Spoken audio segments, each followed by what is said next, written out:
Hmm.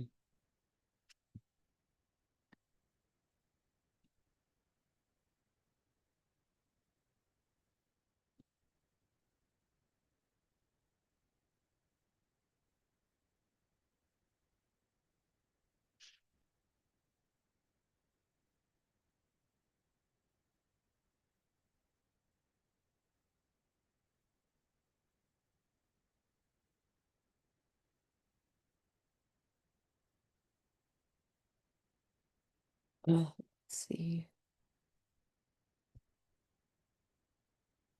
नमो अरिहन्ताणं नमो सिद्धाणं नमो आयर्याणं नमो उवज्जायाणं नमो लोए सवसाहुणम्. जय जिनेन्द्र सभी को.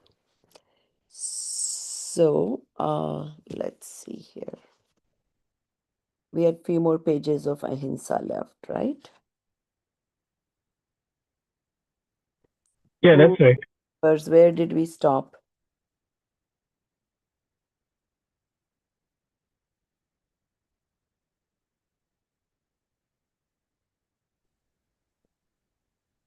आपको याद है निखिल जी कहाँ पर स्टॉप किया है? मैम 26 पेज पे स्टॉप किया था. वही खुला है मेरा, तो let's see here.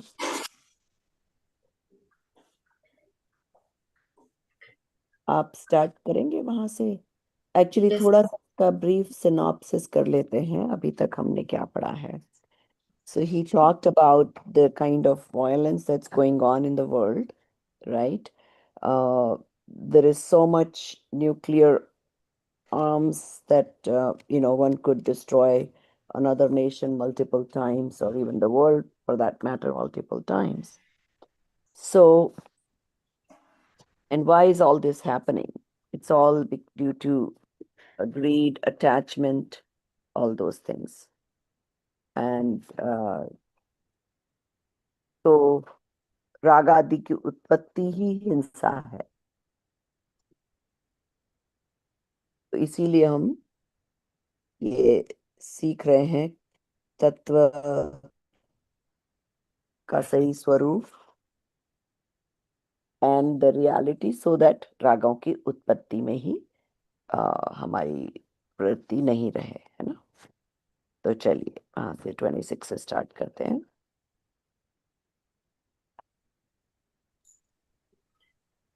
Those who indulge in attachments alone, not in aversions, threaten the chastity of our mothers and sisters. Turn over the pages of history and you will find that those who attacked the chastity of ladies were all infatuated with love. We read every day in the papers that some college students teased a beautiful, lovely, laughing, and smiling and gaudily dressed butterfly in the market. We have never read that a black, dirty looking, white haired girl was ever made the target of their sinful advances.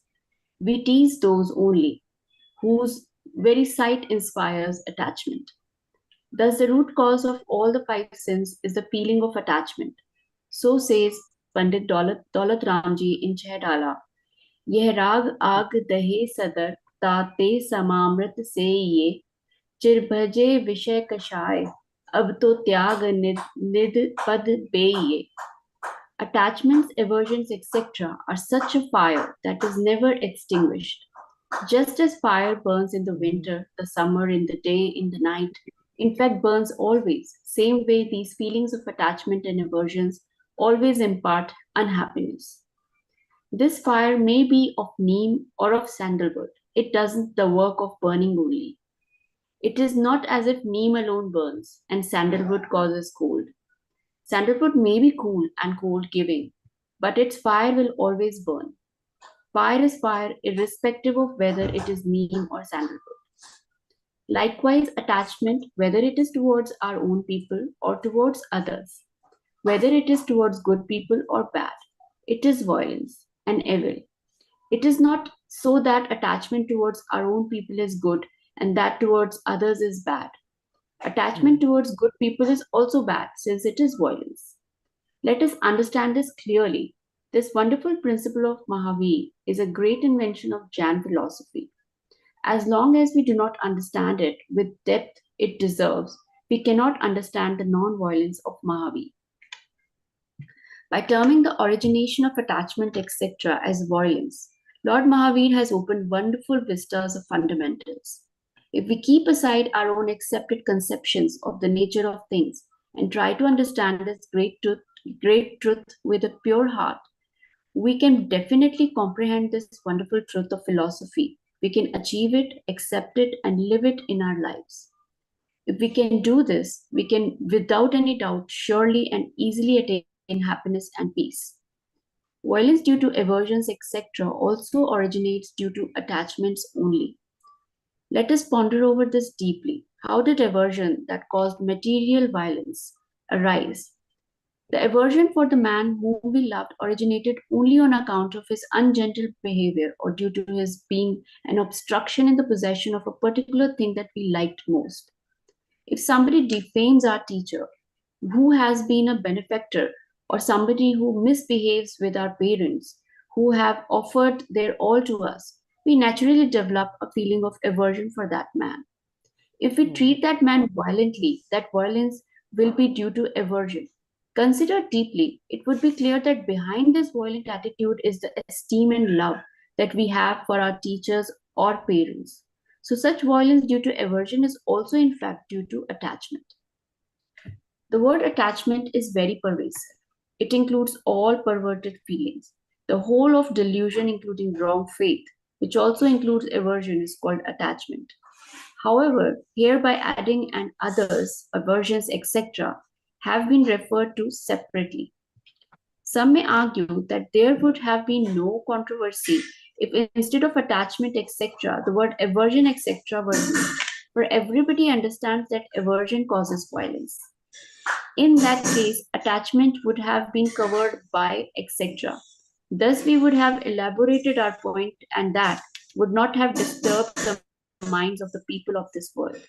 Okay, अभी यहीं रुकते हैं, इतना थोड़ा समझ लेते हैं. Okay, तो देखो, here they are trying to uh, make you understand that rag is the root cause, not even dvesh. See, the attachment towards either your body, your loved ones, your liking of material things is what causes the aversion towards anybody who is going to block that. So, the root cause is attachment. And the two examples they gave is that if your teacher or your parents, if somebody is bothering them, then you get against that person, right? Same thing when countries are fighting, it is attachment towards gaining more land, gaining the resources of this other land that they're trying to acquire. So there is always the attachment for something which causes the violence or the dvesh bhav. And then they gave this example of in India, or anywhere for that matter, all the rape cases or all those things. People think that the girls are not dressing appropriately and all kinds of things. But that is not the root cause.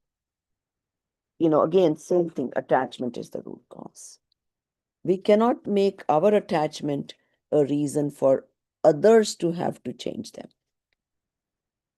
We have to control our own feelings of attachment. Why should others change for us? Right?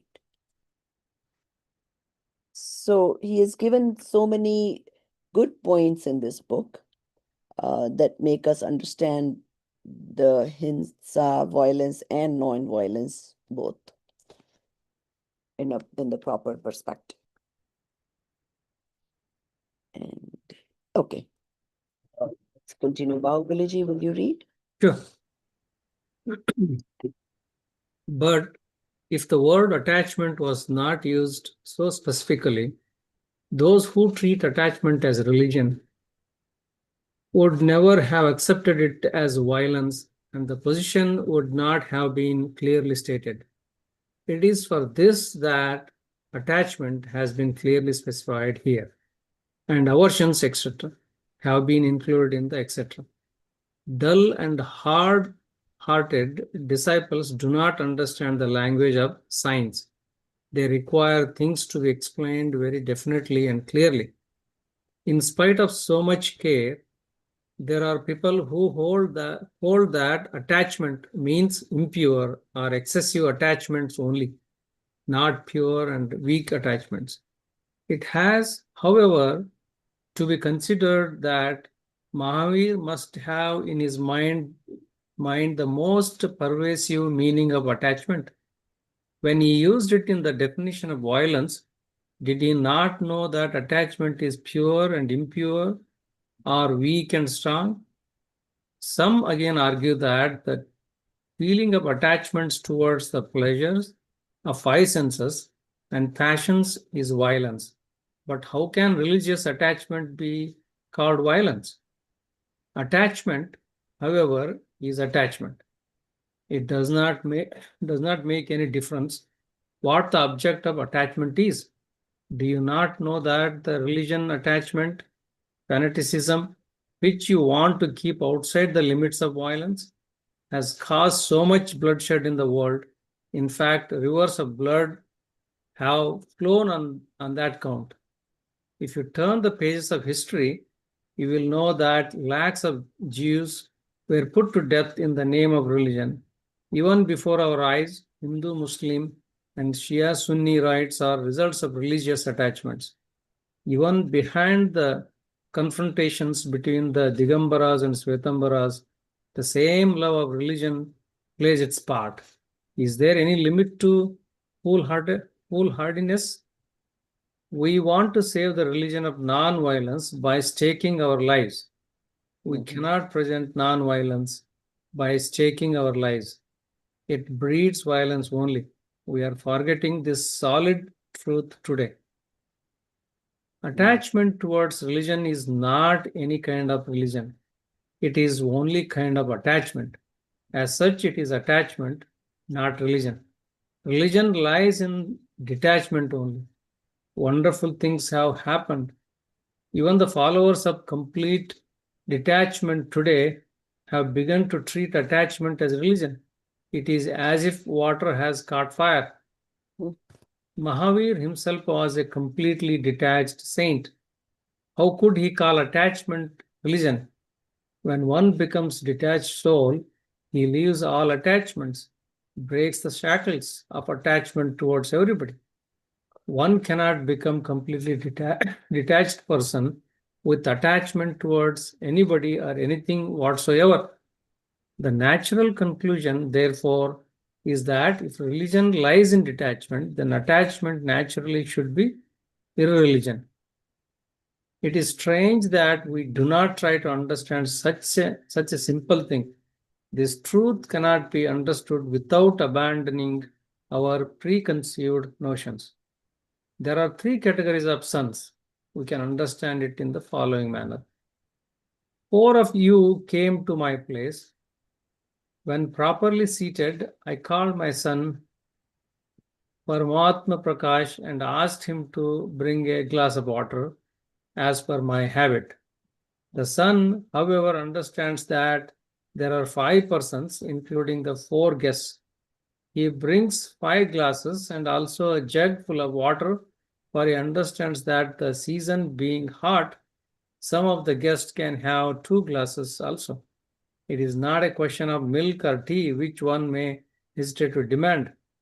The second son brings only 1 glass of water. When questioned, he replies that he was asked to bring 1 glass only. An obedient son, indeed. How could he bring more than 1 glass? The third brings half a glass only for fear of overflowing. We are all children of Mahavir. Let us think of the category of sons we belong to, first, second, or third. Bhagavan proclaimed that attachment and other passions are violence. The first son understands that all kinds of attachment, okay, pure or impure, mild or strong or violence, along with aversions, etc., are also violence. The second type of son holds that he would accept only attachment as violence because it has been clearly mentioned in the text. If such a son is told that etc. with attachment includes aversion also, he does not listen to it and argues why aversion alone should be treated as included in it and not right faith, etc. Third type is one who says that he has accepted impure attachment, strong attachment as violence. If the Lord has declared attachment to be violence, it is not necessary that we treat all attachment as violence. The text indicates attachment, etc., and not all attachments to be treated as violence. Now you have to decide which type of Mahavir's son you are. Let First, us pause second, here. third. I have nothing to say in this matter. I leave the decision to yourself. Yeah. Okay, so let's think about this. So what are they trying to get at? What is the point he's making? So the types of, how to understand the attachment properly, the definition of the attachment. Right, right. So what kind of questions will arise if they say any attachment is what is needed to be given up? Yeah, like we think that attachment to the religion is good, we think. Mhm. But Yeah, if somebody breaks our yeah, temples, we need to yeah, revolt, right? yeah. That's But what we yeah, but think. yeah, here says that religion is not attachment. Detachment is the religion. But I didn't understand the four glass, one glass. Oh, okay, I'll explain. So he's trying to give this analogy. So he came home with four other friends, right? So there's five people. He tells his son to go bring a glass of water, right? So he's asking that I'm thirsty, bring a glass of water. Now, the son has enough, whatever, vivek, Awareness, yeah. like the awareness that, okay, if my father is thirsty, maybe the other four guests would also be thirsty. Mm. So he's analyzing that with if one type of attachment is bad, all other attachments are all equally bad. Just like this son thought the rest of the four would also be thirsty and Yeah, brought five okay. glasses of water. Mm. Okay. Then the second one, he only brought one glass of water, which is exactly what was told to bring. Literally, yeah. Literally, right? Which is what we do. Oh, attachments are bad. So we don't think that this, whatever specifically is told to me, this violence kind of attachment is bad. So that's all I'm going to worry about. The rest of it is okay. It's okay to be attached to a religion. I mean, that's a good thing. So why not?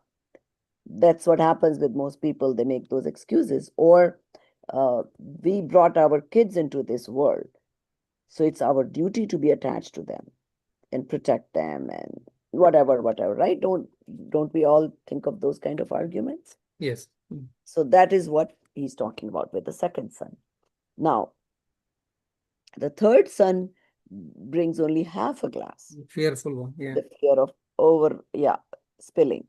So the third type of people would think that, oh, no, no, no, no, too much non-attachment is also not good.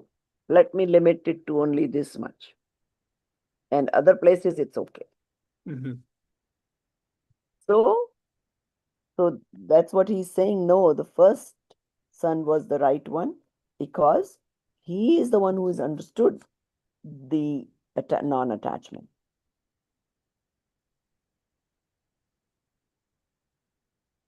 So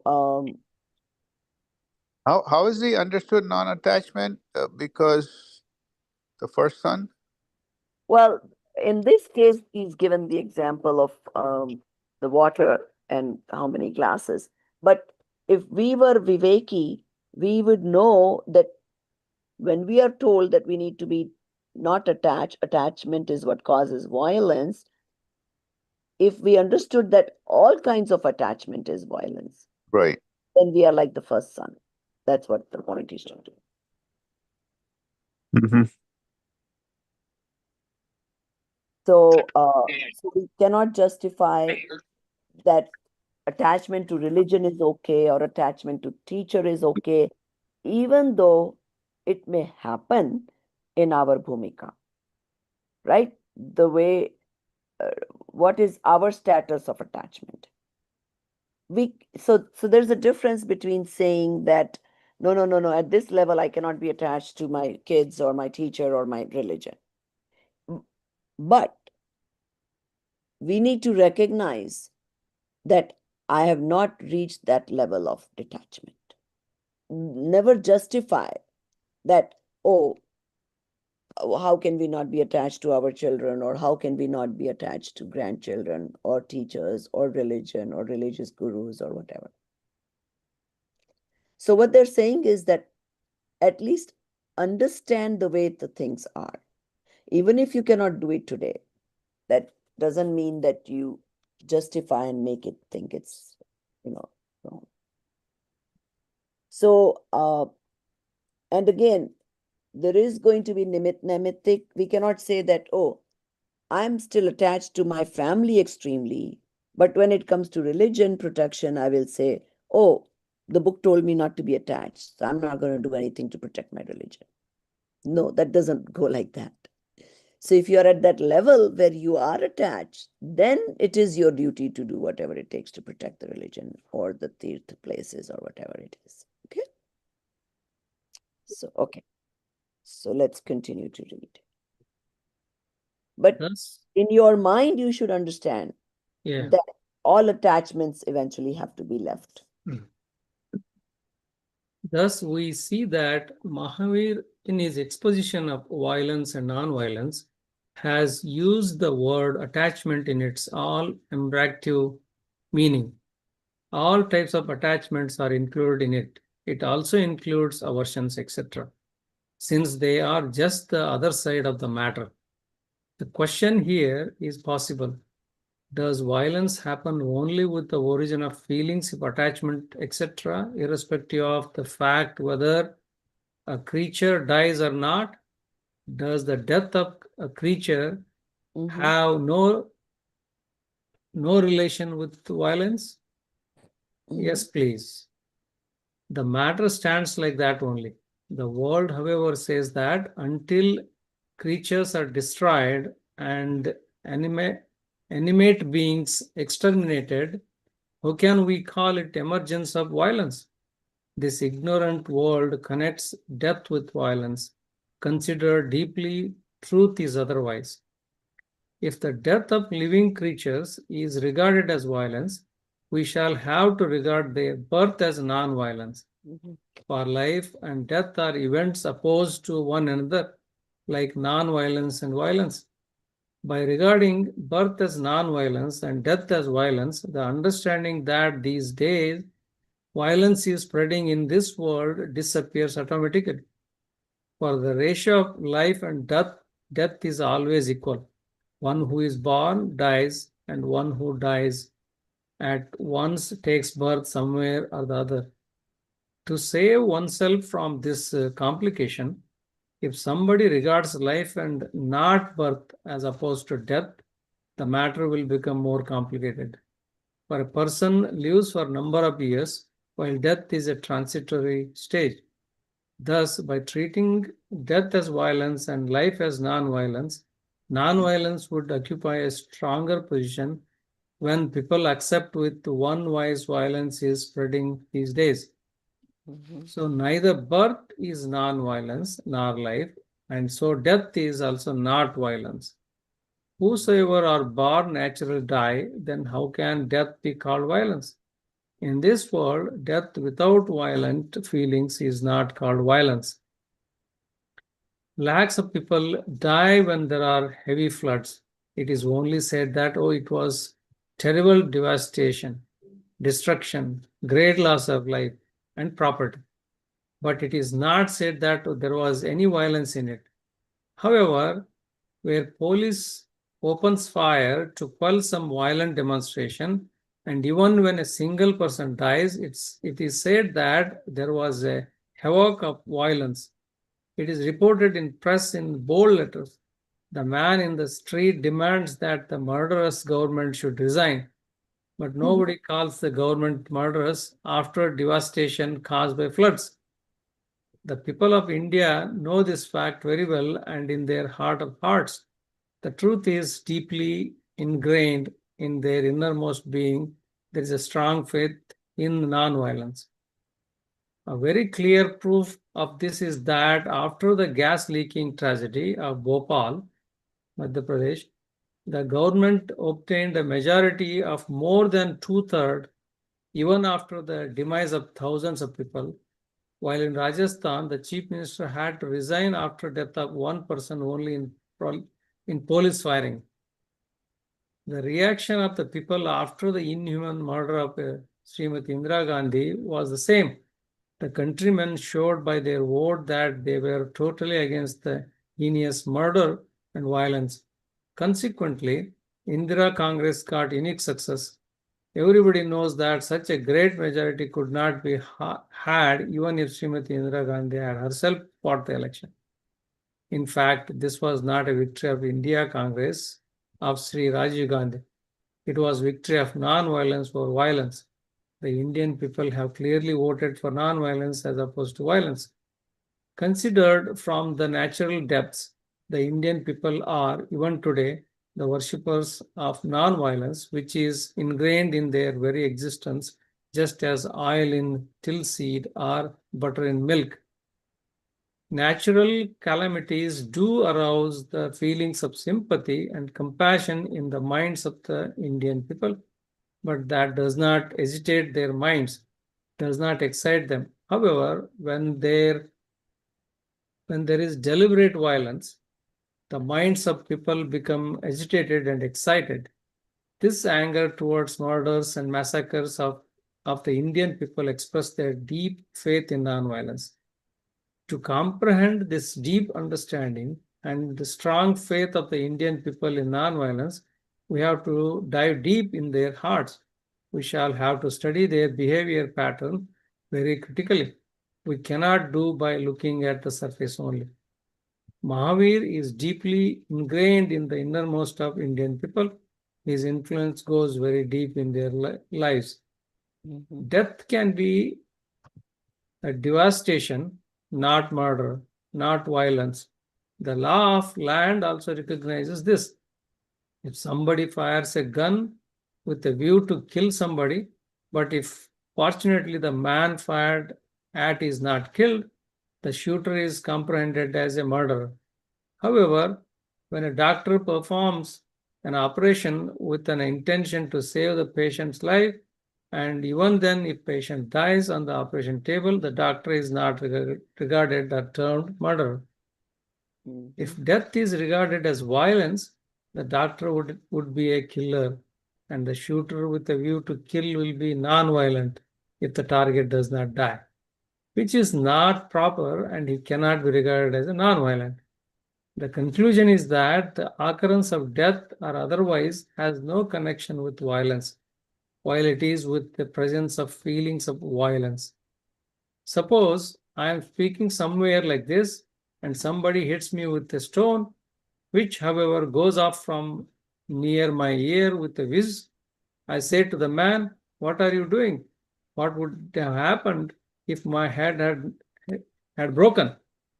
He became tight and said, "Your head has not been broken. You could only complain if it was factually broken."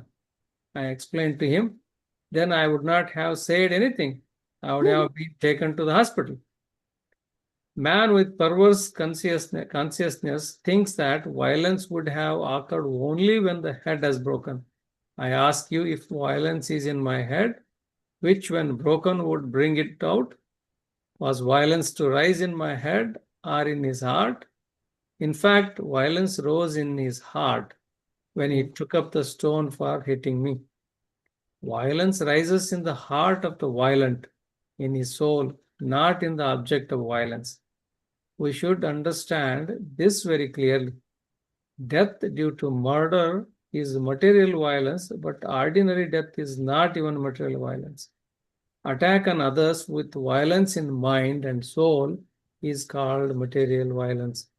Death of any kind without mental violence does not get the name of material violence. Okay. When somebody talks against violence and condemns it, mental violence alone lies in his mind. For in the world of non-violence, What is desirable is not the absence of death, but absence of killings and murders. However, the present proposition is much ahead of that position. The desire to kill alone is not called violence. Instead, all types of attachments, including a desire to save the life of somebody, are termed as violence. For knowing more on this point, you are advised to read my essay on non-violence in Tirthankar Mahavir and his Sarvodaya Tirtha.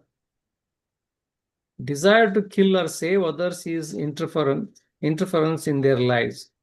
How can interference in the life or death of others in this sovereign world be treated as non-violence?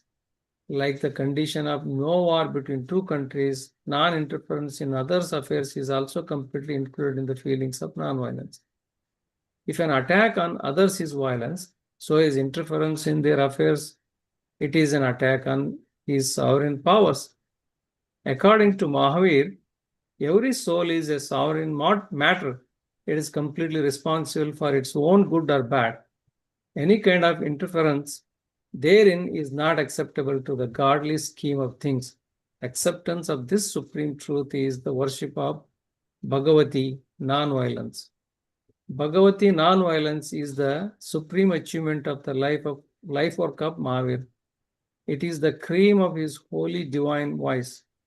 It is a remedy of getting rid of the circle of births and deaths. It is, in fact, the divine nectar. Gentlemen, if you want to be happy, drink deep of this divine nectar. Consume this great medicine. When I inspire you to drink this very holy water, some people begin to say, whatever you say is very good, but what can be done by our becoming non-violent? One single grain of gram cannot break the oven. So explain non-violence to the whole world. Let them accept it as a way of life. We shall then accept it ourselves. We have to tell them this. Non-violence is nectar. Whoever takes that cup will become immortal, happy and calm. If an individual accepts this holy non-violence, he would be happy. If a family accepts it, the family would be happy. If the community accepts it, the community would be happy. And if the country accepts it, the whole country would be happy.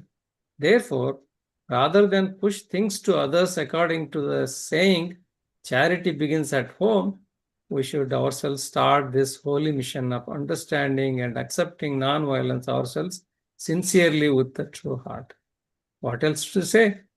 Let all living beings not only understand this principle of non-violence as propounded by Mahavir with the depth it deserves, but should accept it as a glorious way of life and achieve bliss and peace. With this holy watch, I stop. Okay. So what did we learn new about violence or non-violence in this book? Interfering in other sovereign soul is also violence. So think about this Ukraine war, right? Russia and Ukraine war. So some countries want to interfere and help Russia take their side, others want to take Ukraine's side. And in doing so, there could be a world war. Yeah. Right? So does that make a point of what he's just saying? When you try to interfere instead of helping that country, you are going to destroy other countries too. Yes. That country is already disturbed. Yes. But and whoever has tried so far has not been able to stop that war, and only maybe had their own soldiers die. But again, the lesson is nobody learned. I mean, no countries learned. You look, especially since January, everybody's interfering everywhere. I mean, it's going Exactly. crazy. Yeah, but see, now that we understand non-violence, we can see that why it is Yeah. not good to interfere. Yeah. And Now that at a lower level applies to us. Sometimes we want to interfere in certain family matters or whatever. Yes. It's better to stay away, even though you can see maybe one is unfair, whatever is happening. And sometimes what happens is, let's say you are helping a couple, I mean, without asking, of course. If they ask for advice, it's different. But you think you can help your friend and his spouse resolve whatever. What can happen is you can become the bad guy, Yeah. and they may be okay. So the best thing And is yeah, in that process, the person interfered, his or her ego kicks in, and then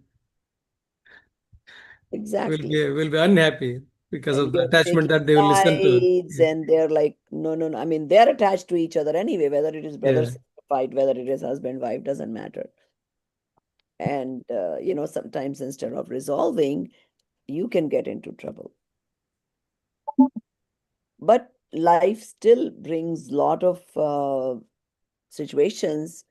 For example, somebody got more hurt or even killed for that matter in a surgery. What do most people do? Let's sue that doctor, Yeah. or it's the doctor's fault. You know, but lot of Jains who believe in this ahimsa, they don't think like that. Let's say even like let's say my aunt, right? She had gone for a angioplasty, and it could very well be a slight error in the doctor's. Whatever he did, her arm got numb for a while. Like, I don't know if whatever. So she took it as, I had to suffer this, so it happened to me. The same doctor could have done 100 other procedures the same day, and it may not happen to anybody else. Yeah. And that is the right stride to take. And I know in this country we have a lot of what do you call, people suing the doctors, and it's a big deal. But people don't understand. Engineers make mistakes, accountants make mistake, everybody else is allowed to make mistakes. Only if a doctor make a mistake, he has to be sued. It's all because people don't understand the meaning of Yeah. violence. So it is in the intent. The doctor's intent is never to kill the patient or to harm the patient. But either mistakes can happen, or in spite of doing everything correctly, some people may react differently to the same medicine that others are fine with. So basically, non-violence is much deeper than what we know of.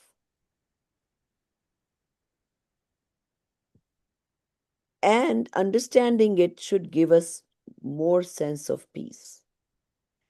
We will be less inclined to blame others for things that happen to us. We get mad because we are attached to our bodies. And if we, let's say we hit a stone and fall, who can you blame? Yeah. But if somebody, touched you, or koi takkar se aap gir gaye aur kuch ho gaya, then what? Oh, it's that person's fault, Yeah. right? And he had no intention. It was an accident. So something to think about when things happen to us next time. Also, he made a point like we conveniently think the violence, I mean, based on our requirement. That's like he says, if calamities, if there are lakhs of people die, people won't bother. If there is one person dies out of police firing, then suddenly the non-violence kicks in, and then Right, right. All of a sudden, we are so compassionate towards that yeah, one person that got killed, and yeah, the police was wrong. I mean, we have seen this happen here with that, what was his name, the black guy. yeah. after which that Black Lives Matter and all that happened. Correct, correct. Yeah. So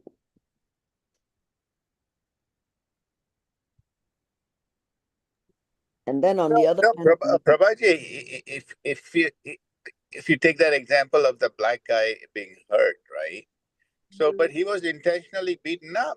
So you don't say anything. it's You in the just intention. It's not like you don't say anything.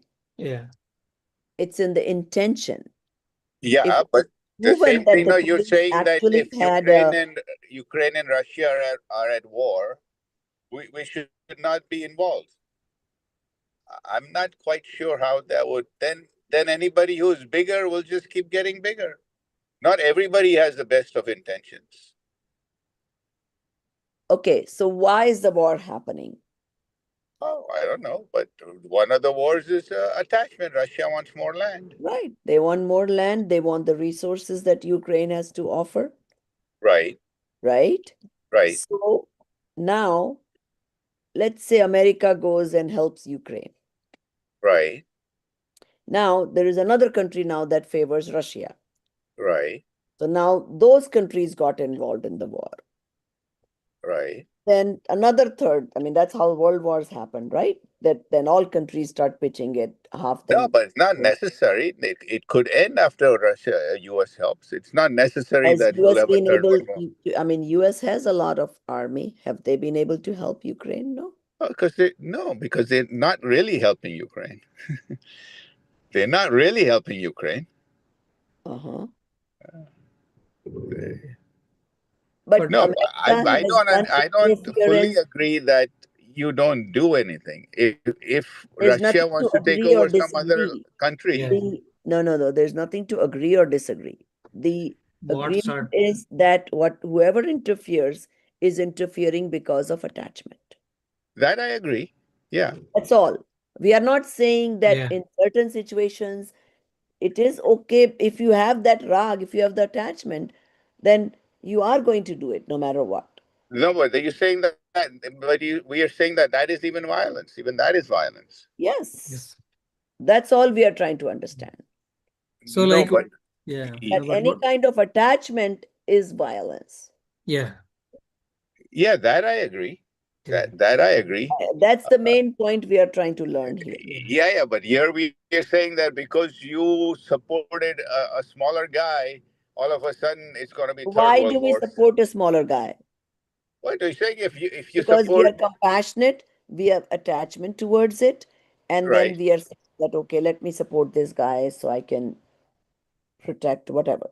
Now, in the process, my soldiers are going to die too. Let's say America goes to war with Russia to protect Ukraine. right. Then what's the end result? Well, it America is may, also going to lose some soldiers. Their yeah, sons are but their mothers and fathers. true, but it could stop. Otherwise, it could be a lot worse. No, but one single person dies is also worse, correct? It's not necessarily No, number. no, It's no. overall it is. No, but it's just like saying, like when the Germans killed the Jews, nobody did anything. So because they are soldiers who would have died.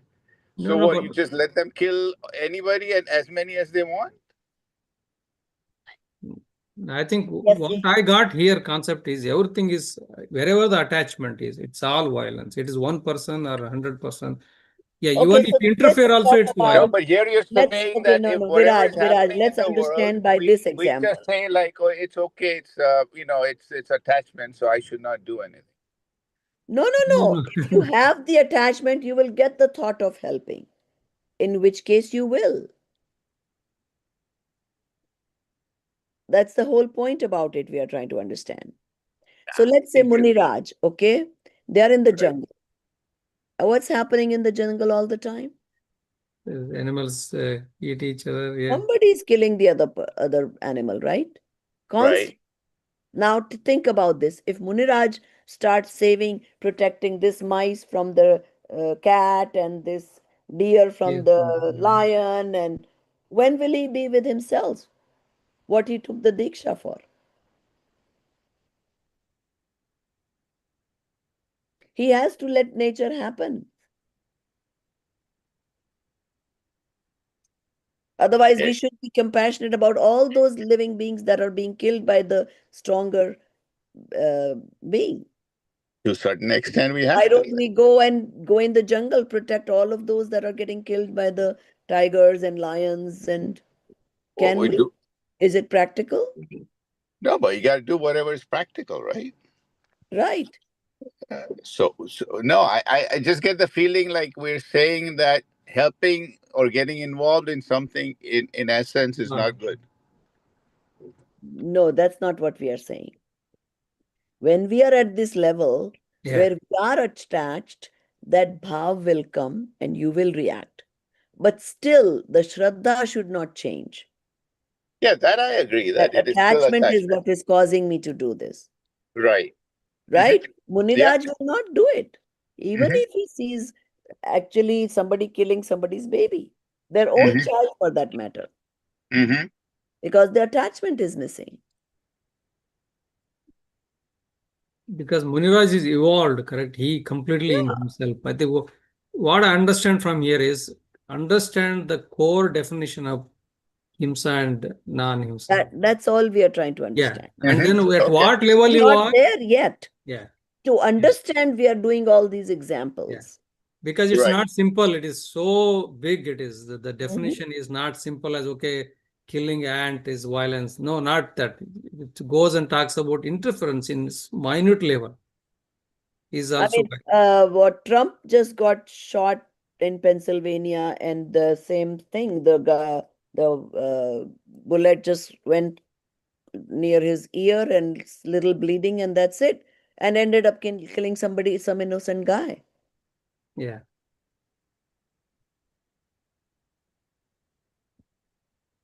So was the killer not at fault because Trump didn't die?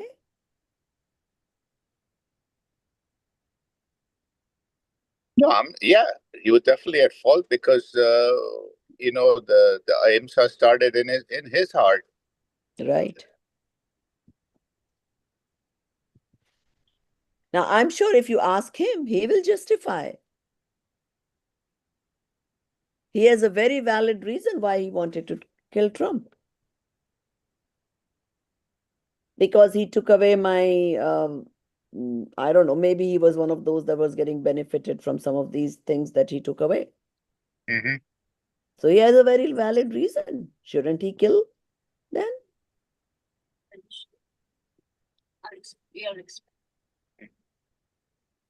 So we all have our excuses because we are attached.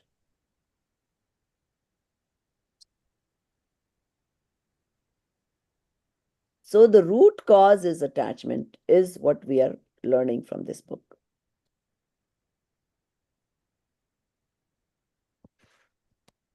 And because we have attachment, we have this, we cannot see violence, or we feel like the weaker person has to be helped.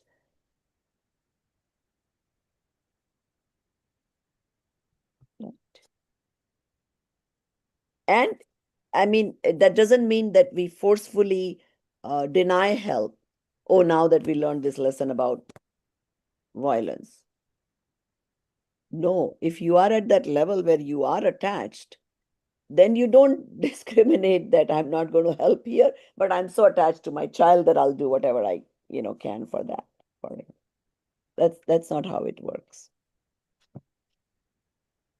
So as long as you are attached in this worldly life, then you will do the duties of protection or whatever you need to do for your country or town or your family or whatever.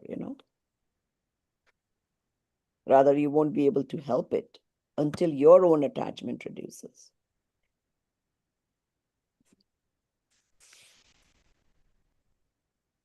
And it's attachment that makes us interfere in our kids' lives.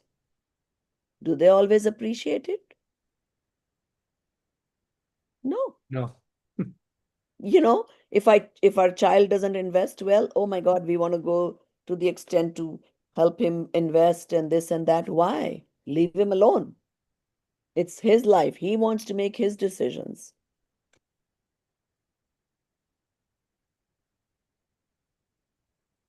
Right? So it just gives us the proper perspective. And even though, whatever points Viraj has uh, brought up, I mean, yes, they make sense. We are not going to be completely immune to violence or not go out and protect people or uh, help the weak or any of that. But we still need to understand the root cause of it.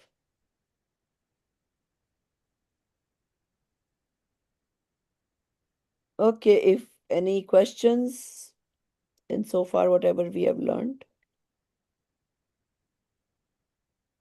Since these pages have increased, I mean, normally they might ask simple questions, but in case they ask details, if you want on the book on the top, you can kind of make little notes of what those pages involve, whether if Mm. it's a story about this class or just so it's easier to find.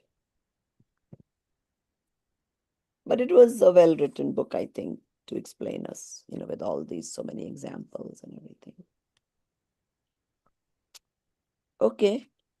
So shall we move on to Tattva Gyan Patmala Bhag 2? Yes. So it starts with Mahavirashtak Stotra, and it is in praise of Bhagwan Mahavir.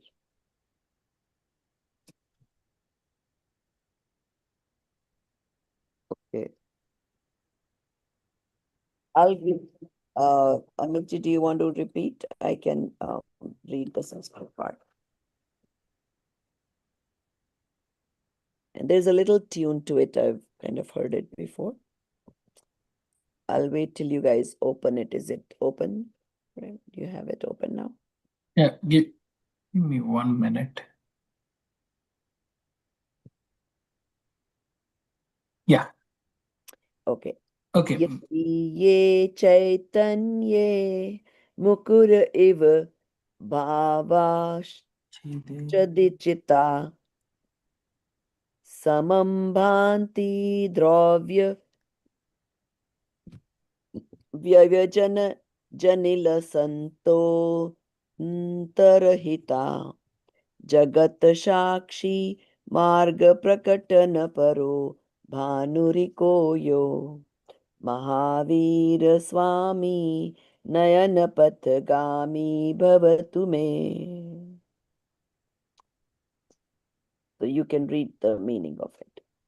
Sure.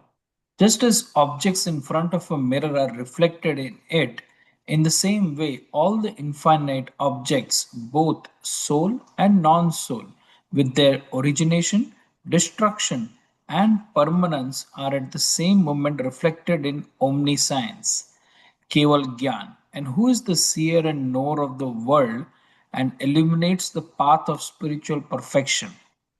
Just as the sun bestows its light on all the worldly paths, I implore Bhagwan Mahavir to stay in the path of my vision and bless me with his vision. Hmm. So did Uh, you uh, understand that? should I say the next one? Yeah, no, no, Right? no. So did everybody understand what they're trying to say in here? So when they Yeah, say so it's vision, that basically means that let me understand what Mahavir has taught. And of course, before that, it talks about what is omniscience. So everything with its paryay changes, modes, everything is Bhagwan is able to see all at once, past, present, and future. And because of that, even though he sees everybody, everything, but he still stays only the knower. And he shows me the path to follow. So that Mahavir be in my vision, in my thoughts, or whatever you want to call it. Okay. So, okay, go ahead. Read the next one. तामराया चक्षुः कमलायुगलम् स्पन्दराहितम् Okay, Jan, remember when it is A and no line, it's to be pronounced as A. So no ha or yugalam. Yugalam. Yeah, Yugalam. Yeah. Jananako प्रकटयति वाप्ययन्त्रमरापापि स्फुहुतं Sputam murtiryasya मूर्तयस्य प्रशमितमायि वाटी विमाला Yamala.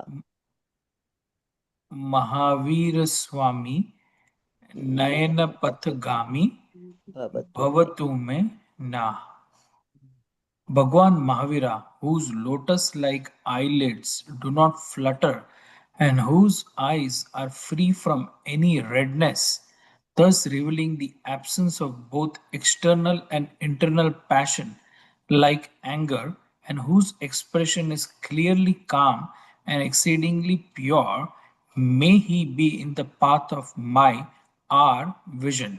May he bless me, us, with his vision. Hmm.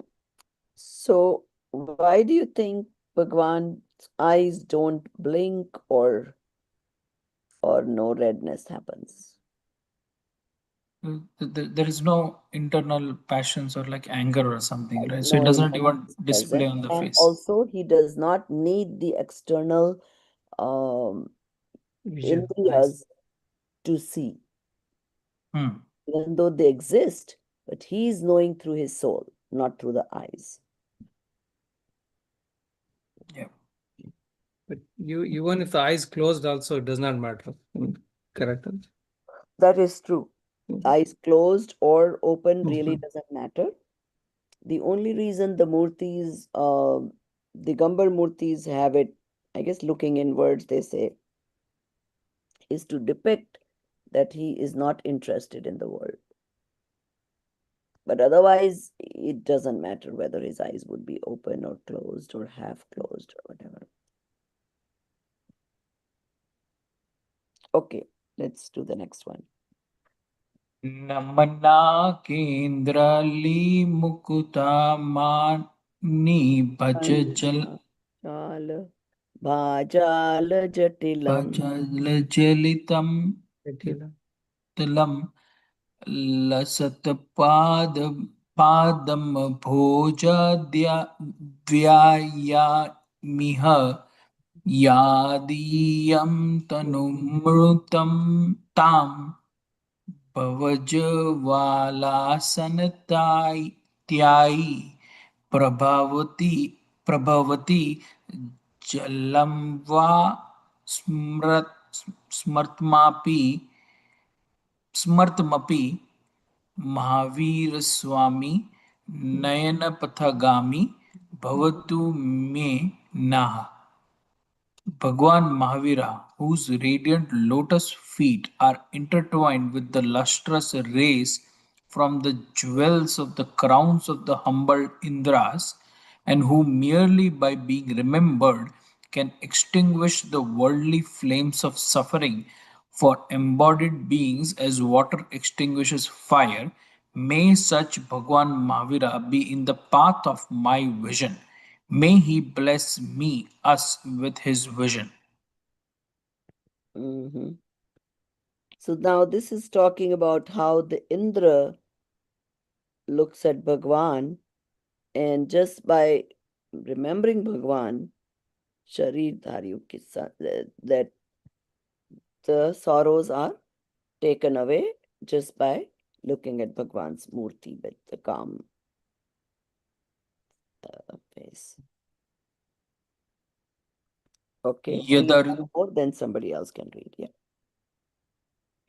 यदर्चा भावेन प्रमुदित मना दूर दूर दर दूरा दूर Iha. इहि शनाद शनादासित स्वर्गी गुणागण समृद्ध सुखानि दिह लभन्ते सद्भक्ता शिवसुखा समाजं किमु तद्दा महावीर स्वामी नयनापथगामी भवतु मे ना. Mhm. When a frog, just by having the feeling of devotion, instantly attained the wealth of heavenly bliss, rich with countless virtues, then it is no wonder if his true devotees attain the joy of liberation. May such Bhagwan Mahavir be in the path of our vision. May he bless us with his vision. Okay. So I don't know if you guys know this story of the frog. You don't No, know. Okay. no. Just so you know, whenever we do stutis, they are vyavhar. So they are not like the absolute truth. When you're praising the Lord, um, so what happened was this frog, I mean, there's probably previous stories about it, but I'm only going to tell you just that part. So this frog was going, he had, there's a long story before it, that there was this king who gives the flower to his wife, and then the wife gives it to to her lover, the lover gives it to whoever he loves, whatever, it ends up coming to this frog. uh, Now he's walking with everybody's going to go to the summer saran, and this frog is also walking and wanting to go to the summer saran and present this flower to Bhagwan. In the process, there is an elephant that accidentally steps on the frog and he dies. But instantly, because he had that strong desire and he had this good bhav of being at the Samavsaran. So what they're saying is that with this very happy bhav of Bhagwan, he got Swarg. And Devtas can instantly come to the Samavsaran. So even though he got killed here, but he had that strong bhav to see Bhagwan, he took birth in the Swarg, and before the rest of the public could reach the Samavsaran, he was already at the Samavsaran. So then the justification they are giving is that with even that small puja bhav, if this Mendak could get the luxuries of Swarg, then why not humans would get the moksha, sukh, if we listen to his teachings and abide by them. Okay. Viraji, are you in a position to read now? No, no, actually, and I don't even have the book, so I can't read Okay. it. All So, right. yeah. Okay, so we'll go to Nidhiji then. Okay. कनत्स्वर्णाभासोऽप्यपगततनुर्ज्ञाननिवहो विचित्रात्माप्येको नृपतिवर्षिद्धार्थतनयः अजन्मापि श्रीमान् विगतभवरागोत्बुद्गते महावीरस्वामी नयनपथगामी भवतु मे. Though they are seen outwardly as possessing a radiant body, gleaming like molten gold, and inwardly was as a mass of pure knowledge, Keval Gyan, they are in truth without a body. Though countless knowable objects appear reflected in their omniscience, they remain one and indivisible.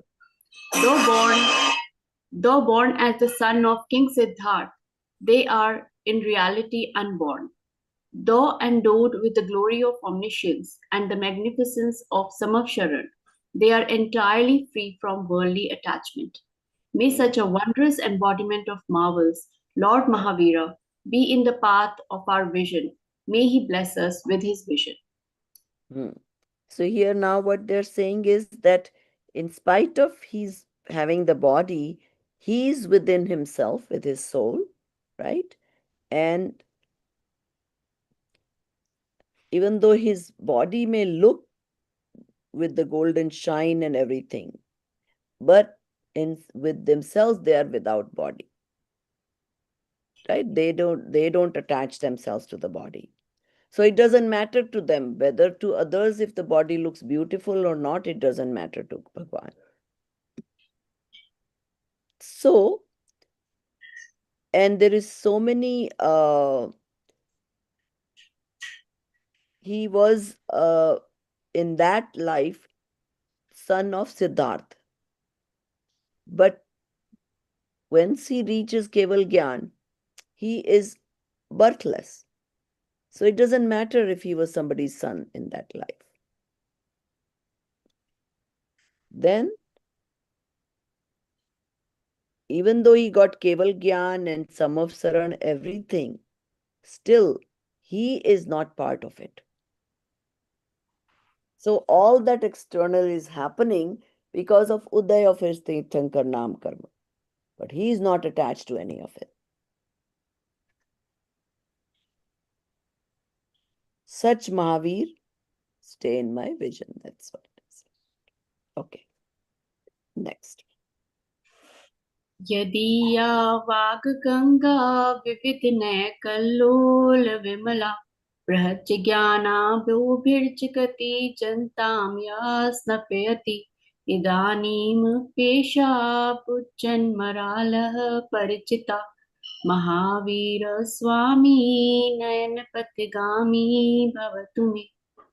May Lord Mahavira, whose speech flows like Ganges, pure through the waves of various philosophical viewpoints, continually bathing the people of the world in the unfathomable waters of knowledge, and who even now remains recognized and revered by the swan like scholars, spiritually refined individuals, especially those with the ability to distinguish truth from falsehood, just as a swan is mythically believed to separate milk from water.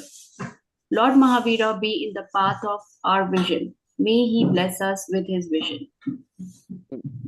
So what they're explaining is that whatever he has taught has now come down through some of the more well-learned people from whom we get to hear, and such Mahavir stay in our vision. So, in the end, all they're trying to say is that I wish to be able to follow Bhagwan's teachings. Okay, next. निर्वारोत्रे कस्त्रिभुवनै Bhuvanajai कस्त्रिभुवनजयी कामसुभट कुमारावस्थायामपि निजबलादीन विजितः स्वनित्यानन्द प्रश्मा परादय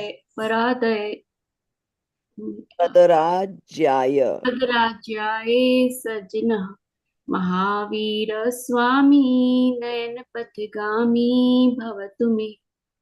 He whose force is irresistible and who has conquered the three worlds, that mighty warrior called Kama, desire, was defeated by Lord Mahavira through the strength of his own soul, and that too in his youth.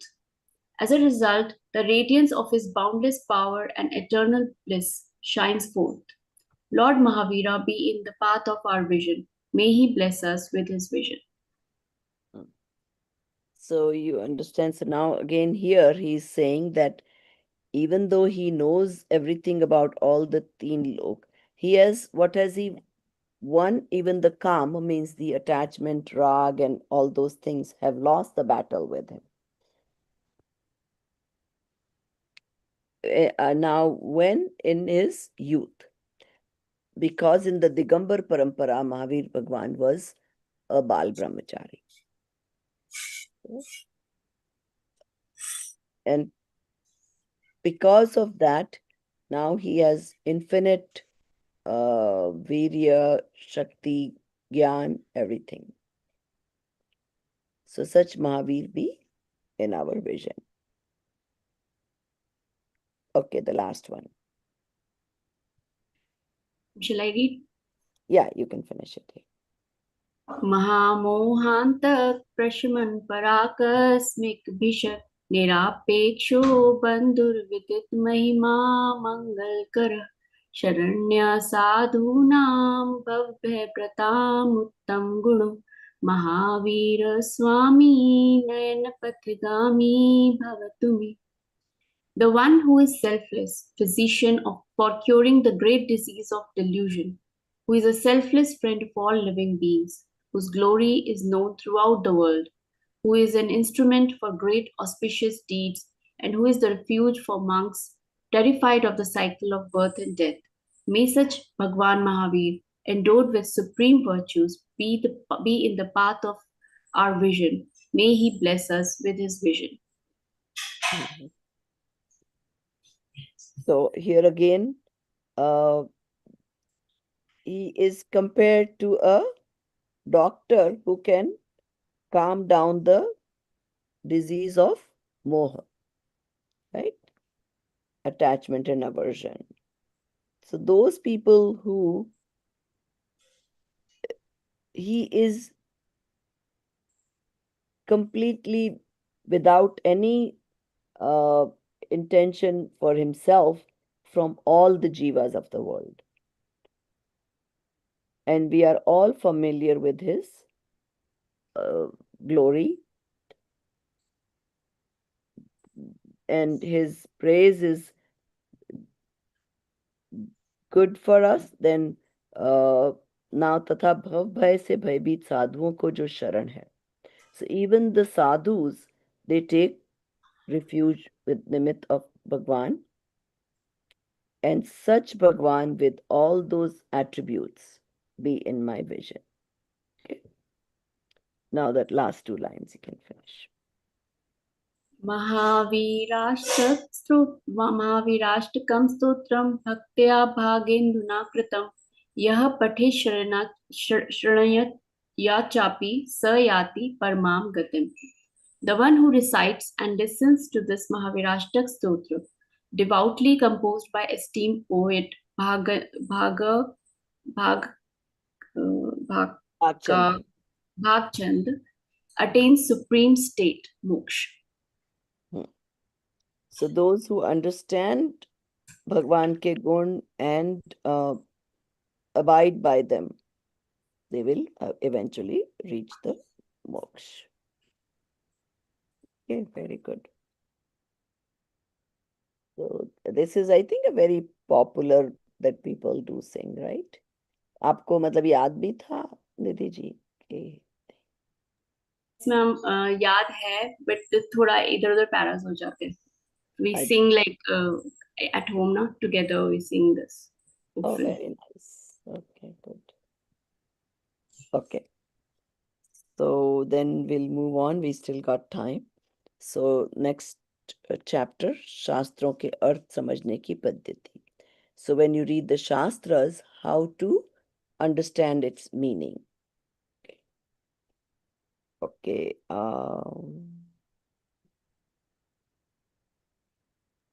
Okay, there's two characters. So Amit, you want to do Pandit Todarmal, and Bahubali ji, you want to do Diwan Ratan Chand? Yes. Sure. I'll start with that introduction as well. Yeah. Okay. So firstly, I think the title of the lesson is not mentioned, right, Prabhaji? So that is something that will go to Oh, Varshaji. let's make a note of it. Yes, they should have. Yeah, it just says lesson to Pandit Todarmal. Mm-hmm. The actual Yeah, Shastro make a ke note and send it that they need to put the title also. yeah, Shastro ke अर्थ समझने की पद्धति. Mm-hmm. Okay. The method of understanding the meanings of religious scriptures. इस भाव तरु का मूल इक जानहु मिथ्या भाव ताको करी निर्मूला अब करी मोक्ष Nirmul. उपा. Remember, if there's no line on the top, it has to be Nirmul. निर्मूल, yeah, निर्मूल अब करी मोक्ष उपाव. Kariye moksha upav. Kariye Moksha Upav. The root cause of this worldly tree is false belief, mithyatva. Therefore, liberation, moksha, can be attained only by destroying it completely from the very root. Why do even those souls, Jeeves, who are Jain and follow the teachings of the Jin Bhagwan, still remain in the state of false faith? We need to understand this today because even a trace of false faith is harmful, and even the subtlest form of it is worthy of renunciation. Divan Ratanchand. Why does false faith, mithyatva, persist in those souls who are Jainas and obey the commands of the Jina? There is nothing in support of such false faith in the divine sermon of the omniscient Jinvani. So you see what they're saying is now you are already Jain, you are like listening to Bhagwan's Vani and all this. Then why do you still have Mithyatva? Correct. Right? Pandit Todramal, you are right. There is nothing in the Jinvani which supports false faith. But those souls who do not know the method of understanding the meanings of Jinvani cannot grasp its essence. They misunderstand it with their own imagination, and therefore their false faith, mithyatva, does not dissipate. So, is there any method to understand the meaning of the Jinvani? Yes, why not?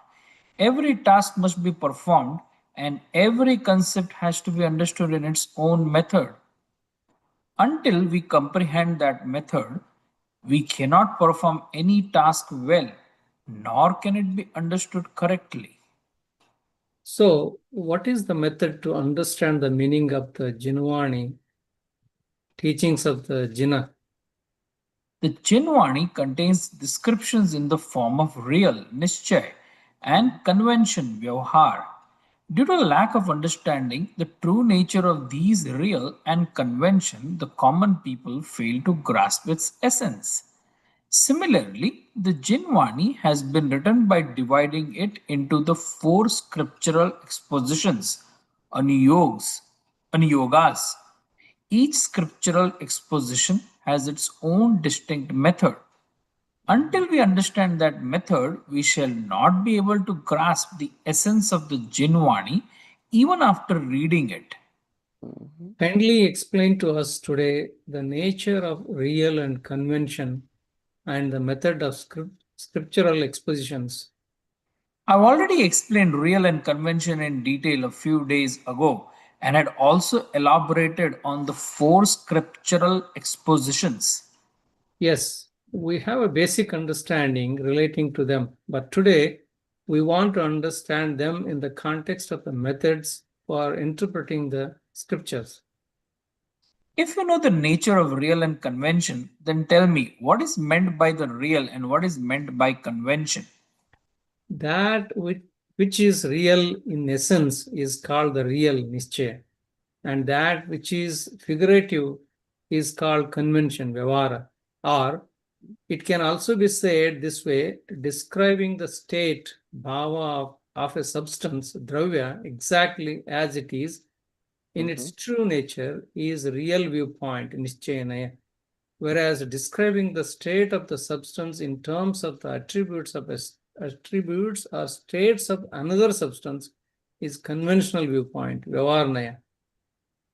Then you must also be knowing that the conventional viewpoint represents by mixing the self substance and non self substance and their cause and effect relation, while real viewpoint describes them as they are without mixing them.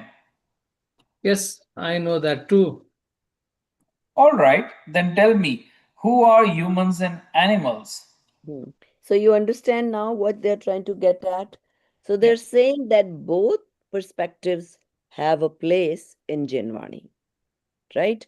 See, the moment you explain something, it's already conventional. Real is simply just you are. That's it. You don't Yeah. even speak about it. The moment you speak about it, you start explaining things, it becomes vyavhar. Yeah. So now when they explain things to you, it is going to be relative to something. So in certain books you will see certain perspectives, in others it will be different perspective. So what they're saying is, if you don't understand these nay, which is nishchay and vyavhar, you can misunderstand the shastra. Mm. So it is important to understand those. Yeah. Okay. Okay, so humans and animals are souls. Even in Jinvani, they are called as souls. Yes, indeed. In the Jinwani, the present modes, paryas, such as humans, hellish beings, etc., are conventionally referred to as souls. However, one should not believe these modes itself to be the souls. These modes are merely the forms of association of soul, jeev, and matter, pudgal. In reality, the soul substance is distinct, and that alone should be recognized as the true soul, Jeev. Due to the association with the soul, the body and other material forms are also figuratively upchar referred to as soul, which is merely a way of speaking. The ultimate truth is that the body and such material forms are not souls. In the same way, the distinctions of knowledge, gyan, perception, darshan, etc., made within the indivisible soul are not to be taken as actual separations, because these divisions are made only for the sake of explanation. In reality, the soul is indeed indivisible, abhed, and that alone should be understood as the soul. Mm. The distinctions expressed through terminology, like different names and categories, are merely expressions. In Mhm. the ultimate sense, Paramarth, they are not separate. So, in this way, merely by convention, it must have been said that the path of liberation is possible through vows, conduct, and restraint. Vows, conduct, and restraint are referred to as the path to liberation because they help eliminate the influence, nimitt of external substances.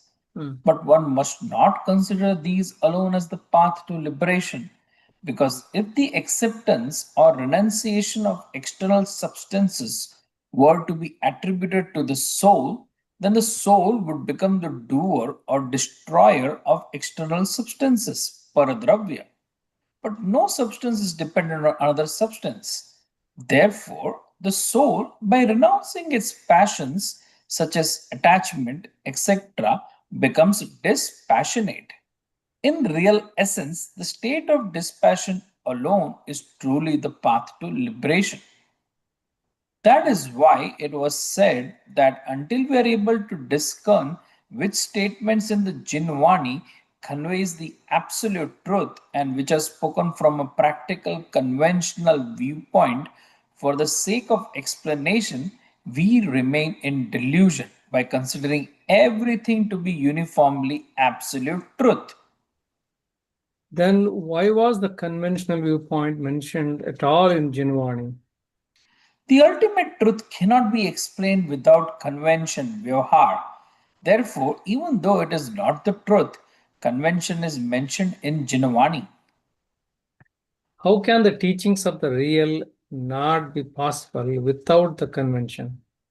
From the real viewpoint, the soul, Atma, is distinct from external substances and by its own nature, Swabhav. It is an indivisible, self existent, Swayam Siddha entity.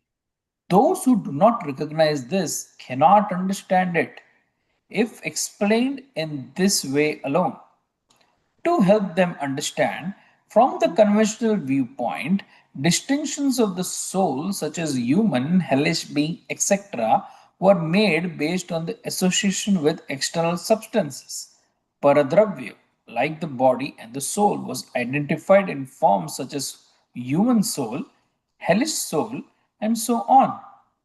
Similarly, distinctions are made within the indivisible entity to facilitate understanding. For example, the attributes gun of the soul, such as knowledge, etc., are explained as distinct manifestations, paryaya, saying that which knows is the soul, or that which sees is the soul.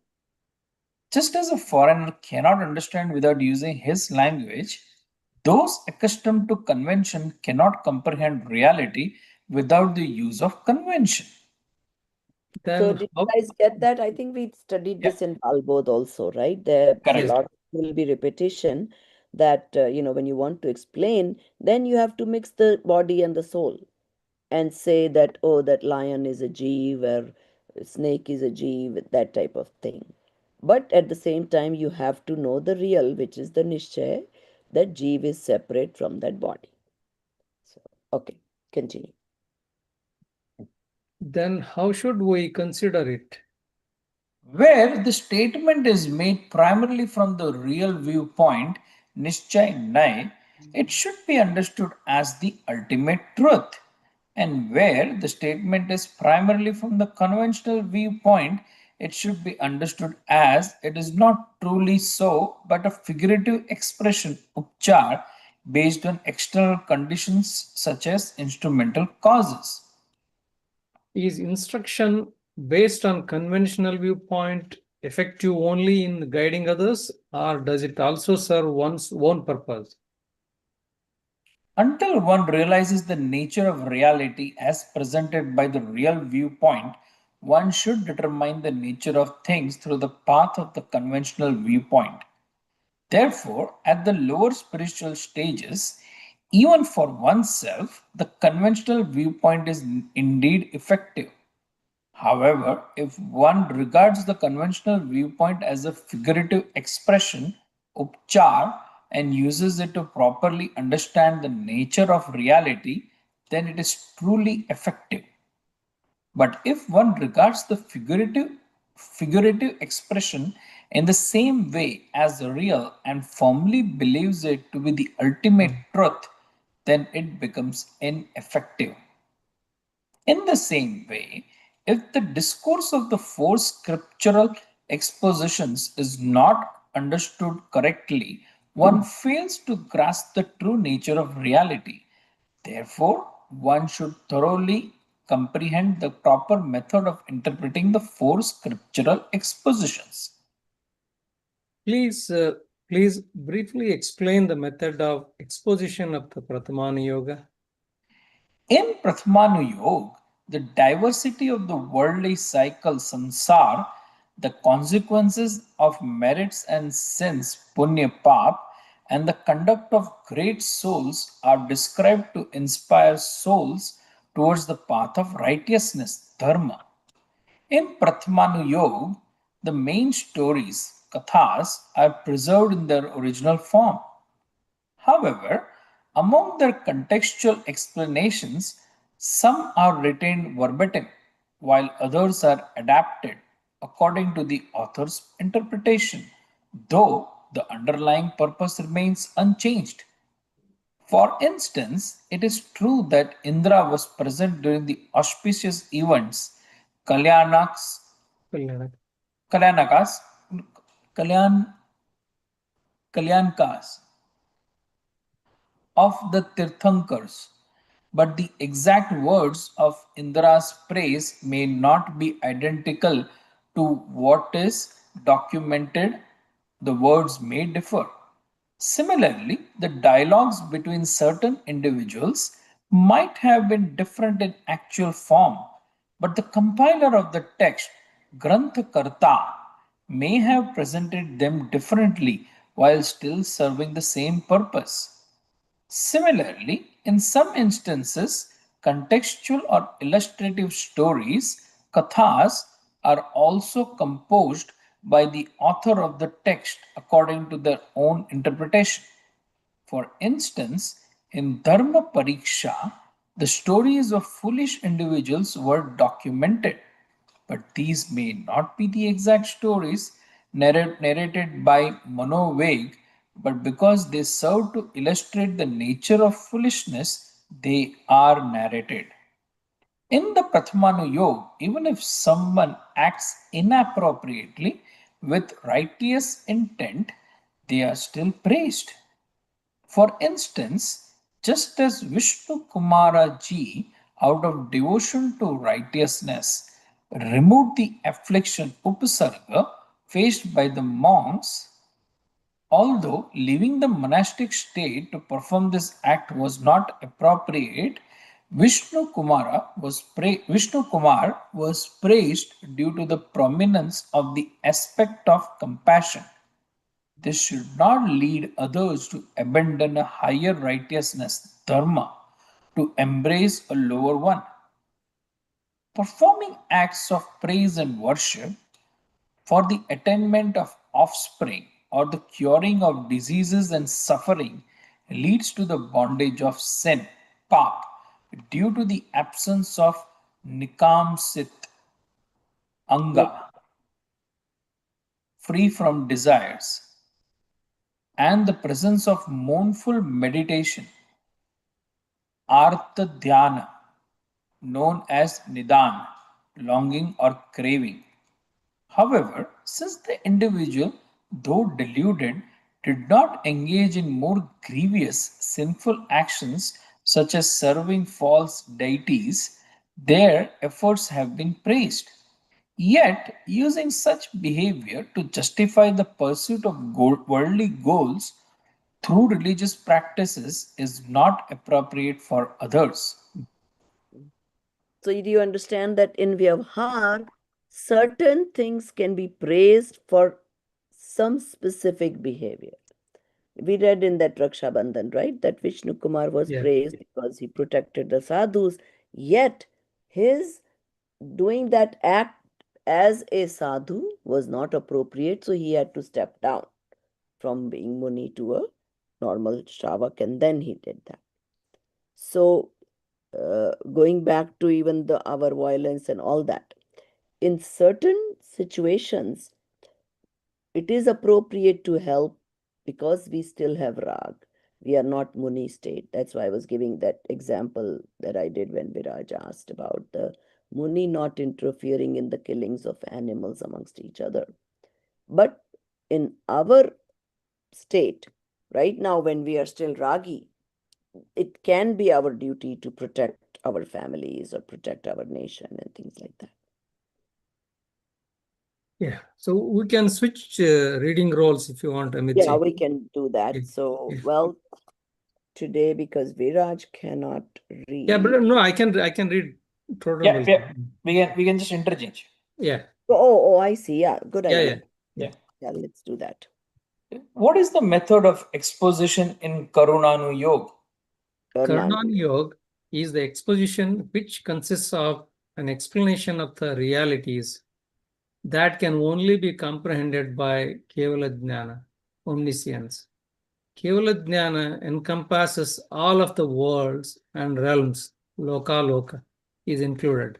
However, within this, an interpretation is made in such a way that it can be understood by a soul who is still a non-omniscient or bound by delusion, Chadmasta. For instance, the stages of spiritual development, Gunasthana, are explained in relation to the dispositions of the soul. Though the soul's dispositions are infinite and cannot be fully described by words, these numerous dispositions are categorized into 14 stages, Gunasthana, by grouping many of them under a single classification. And even within the Karnana Yoga, some explanations are given with an emphasis on instruction or practical guidance. Such explanations should not be taken as absolute in every respect. For example, with the intent to relieve the means of violence and the like is referred to as a wrong sensory knowledge, kumati jnana. In reality, all knowledge arising from a person with wrong belief, mithya drishti, is wrong knowledge, kudjnana. And all knowledge arising from a person with right belief, samyak drishti, is right knowledge, sudjnana. And what kind of exposition is given in Charnanu Yoga? In the Charananu Yoga, instruction is given in such a way that beings may engage in the practice of dharma that is within the grasp of their own intellect, buddhi gochara. In this context, teachings are primarily conventional because in reality, nischaya, there is no question of accepting or renouncing anything externally. Therefore, two kinds of instructions are given here. One is solely of the conventional type, and the other combines the real with conventional. In the conventional instruction, external rituals and activities are emphasized, whereas in the instructions that includes the conventional with real, the emphasis on the internal dispositions, parinama. For whom are the instructions of only convention, and for whom are the instructions of real with conventional? For those beings who do not have knowledge of the real nischaya, and in whom even after instruction such knowledge does not arise, only the conventional vyavahara is taught. However, for those who either already possess knowledge of both the real and conventional, or in whom such understanding can arise through instruction, the teaching is given with both real and conventional. Furthermore, in the Charanana Yoga, at times even passions, kashayas, are deliberately aroused in worldly souls to help them rid themselves of sin. For example, by showing the painful results of sins, such as suffering in hell, etc., they induce fear-based passion, bhaya kashaya, and by showing the pleasurable results of merit, such as heavenly joys, they arouse greed-based passion, lobha kashaya, thereby engaging souls in righteous activities. Similarly, by describing the body and such other things as impure, they evoke disgust, jugupsha kashaya, and by portraying sons, wealth, etc., as obstacles or sources of bondage, they induce aversion, dvesha. They even promote religious actions like worship, charity, or name recitation by highlighting the potential gain of sons, wealth, etc., thus motivating through greed, lobha. In this manner, the teachings within Charanana Yoga are presented. Therefore, one should understand its purpose properly and accordingly develop the right faith. In the same way, Dravyana Yoga must also have its distinct method. So Yes. did you guys understand till Yeah. now? Especially Yeah. this Nano Yeah. Yoga is a bit, Vayakashaya, like Lobhakashaya. iffy, right? That they can give you all this greed that, okay, if you do this, and that happens. Remember that in that Maina Sundari story, if you guys have gone to temples and that puja, they do, what is it called? Siddha Chakra Puja. Okay. Mhm. So the story says that Maina Sundari brought her husband back to life, or whatever, his disease was cured. Now that is to promote, but that is not the complete truth or the Yeah. reality. So when the vyavhar, only take it in that limited perspective, Yeah. that just like she had shraddha over her karmas, it's okay to have shraddha over your karmas, but that doesn't mean you do the Siddha Chakra Pujan to necessarily, if everybody starts believing that any disease will be cured, and then if it is not cured, what will happen? So it's just a means to stories are told to make you get involved in those kind of acts, pujas, and all that. But that may not be the complete reality. Okay. Okay. Next. In Dravyana Yoga, the true insight into the soul, jiva, and the other fundamental realities is described with specific reasoning, logic, illustrations, and so on. because the aim here is to bring about true faith. Just as one realizes the distinction between self and non-self, in the same way, the distinction between soul and non-soul is described. And just as the passionless state, Vitaraga Bhava, is praised, similarly, the doctrines of influx, bondage, and others are described from that perspective. The glory of self-realization is extolled, and conventional religious activities are negated. Those beings who do not adopt the means to self-realization and are engrossed solely in external rituals are gently disillusioned from such paths and encouraged to turn towards self-realization and similar inner efforts. Even the inadequacy of vows, vrata, discipline, samyama, etc. is highlighted not with the intention to discourage, but to shift the focus from mere outer conduct to the inner path. The negation of auspicious states of consciousness, Shubha Upayoga, is not to direct one towards inauspicious states, Ashubha Upayoga, but rather to establish one in pure state of consciousness, Shuddha Upayoga. In this way, the modes of expression in all four scriptural expositions on yogas are distinct from each other, but their sole purpose is to nurture dispassion, vitaragata. In some instances, the aim has been to reduce intense attachment and other passions, encouraging only minimal attachment instead, while in others, the purpose is to eliminate all passions entirely, but nowhere is there any encouragement to increase them. To say the least, the faith that is directed towards eliminating attachment and other passions is the true right belief, Samyak Darshana.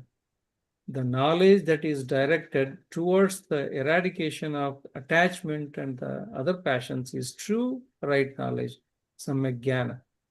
And the conduct through which attachment and passions are eradicated is true right conduct, Samyak Charitra. Therefore, one must strive to understand the true methods of each exposition in order to grasp the essence of the Jinavani. What should one do if there seems to be a contradiction at certain places in the study of scriptures? There are no contradictory statements in the Jina's teachings. The apparent contradictions arise because we lack the correct understanding of the methods of explanations in the expositions and the distinction between principles of real and conventional nischaya and vyavahara. If we gain knowledge of the method of interpreting the scriptures, then the contradictions will not appear. Therefore, one should always endeavor to practice the Jain scriptures, agamas.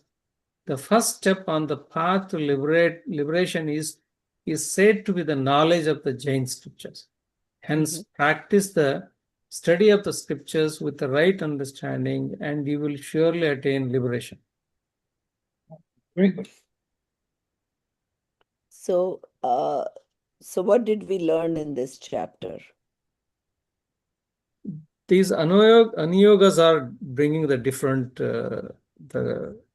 styles, different style, different opinion based on, yeah. So which anuyog will have the Nishchay perspective? Dravyana And Vyavhar? Vyavhar is like a Charananuyog. Right. So, and the Karnanuyog and Prathamanuyog is going to be usually a mixture of it. Correct. Right? Prathamanuyog will tell you the real principles, yet depending on the story, it will highlight certain things which may be contradictory to what Dravyanuyog will say. So if we don't understand the perspectives, we will think that why is this one way in one Shastra, another way in another Shastra? So that's why they're teaching you how to read the Shastras. Read the Shastras, you must understand the Nishchay and Vyavhar perspectives so that when you read the Shastras, you don't get confused or misled. So that is the gist of this whole chapter. And the last one paragraph where it says you must understand the which anuyog has nischay vyavhar, and like if you read Samay Sar, they will say even your friend is anatma. Is he really anatma? No, but they want to give you that sense of everything other than your atma is par. Ajiva Tattva. Yeah. Yes. With that perspective, that is the Nischay perspective. That everybody other than you consider them as if they're not even existing for you. Because that will only guide you to go completely towards yours only and not be bothered with anything else. Versus the Vyavahar will teach you no, you need to be compassionate to your fellow members of the family, members of the nations, all of those things will be told. But it's not contradictory. Okay, it's still going to support the non-attachment, it's still going to support all those things. So we'll stop here. I wanted to again bring up the Daslakshan summaries. I don't know if you guys are continuing to do that. I didn't want you guys to forget it. They will be due very soon. So I hope you're continuing to write them. And Thanks I for did sending post, that summary. yeah, I did send all those 5-6 hours of the morning students who had summarized. So if you even listen to those and quickly jot down the points that they've covered, that will make your summary. So yeah, please do that. So we will end here and then. And Amitji, you might want to kind of promote that in the group by posting, who all have done it. Yeah. And should I give a date or something, Prabhaji, for I think I Udhyana? double check. I think it's supposed to be 3 weeks after. So basically, during Daslakshan, we were supposed to be finished with that. It's a self-study. So, Okay. and since that is the paper one, just count 3 weeks after that, and then you can post the date. Okay. Okay. So, and just hold on after I do this.